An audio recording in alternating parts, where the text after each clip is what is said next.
அவர் முத்து அவர்கள் தவறிய போது நான் சுற்றுப்பயணத்தில் இருந்ததுனால உடனே நான் வர முடியலை.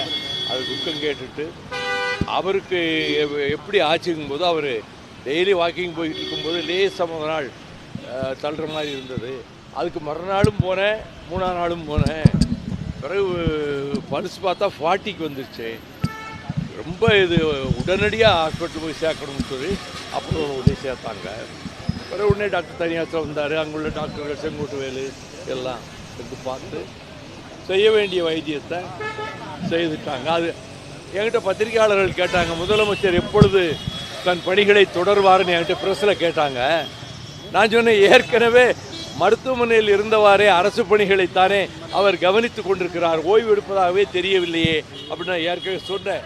நீங்களும் அதுக்கு பிறகு நாள் தவறாமல் செக்ரட்டேரியட் போகிறது, கோட்டைக்கு போகிறது, இப்போயும் சுற்றுப்பயணம் வச்சுருக்கிறார். அடுத்து 3 நாளில் போகிறார், தூத்துக்குடிக்கு போகிறாரு, அதையெல்லாம் சொன்னார். பிறகு அவங்க முப்பெரு விழாவை எப்போ நடத்த போகிறாங்கன்னு கேட்டோம்.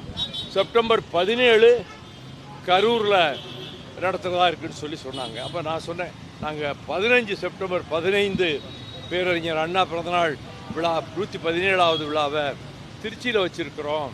அதனால் நீங்கள் 17 அங்கே பெரியார் பிறந்த அன்னைக்கு அங்கே வைக்கிறதுனால ஒரு நாள் இடையில கேப் இருக்குது, எங்களுக்கும் கொஞ்சம் வசதியாக தான் இருக்கும் அப்படின்னு சொன்னேன். அதன் பிறகு அந்த கவின் கொலை வழக்கில் அந்த குற்றவாளியையும் கைது செய்து அவருடைய தந்தையாரையும் கைது செய்து தீவிரமான காவல்துறை நடவடிக்கைகளை மேற்கொண்டிருப்பதை நான் சுட்டிக்காட்டிய போது உடனடியாக அந்த செய்தி வந்தவுடன் உடனடியாக செய்துவிட்டோம். கவின் உடலை பெற மறுத்த அந்த பெற்றோர்களிடத்தில் கனிமொழியும் அதைப்போல் அங்குள்ள அமைச்சர்களும் உடனிருந்து நேற்று மாலை வரை பேசி பெற்றோர்கள் உடலை அவருடைய சடலத்தை பெற்றுக்கொள்ள முடிவு எடுத்து அது முடிஞ்ச பிறகு தான் சகோதரி கனிமொழி இங்கே வருவாங்க அப்படிங்கிறதையும் சொன்னார்.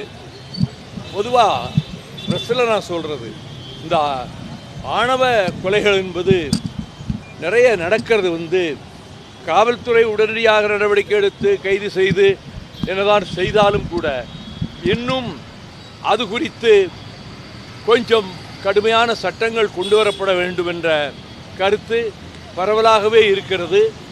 ஆகவே உங்களுடைய அரசும் அதை பரிசீலனை செய்யும் என்று நான் கருதுகிறேன் சொன்னேன்.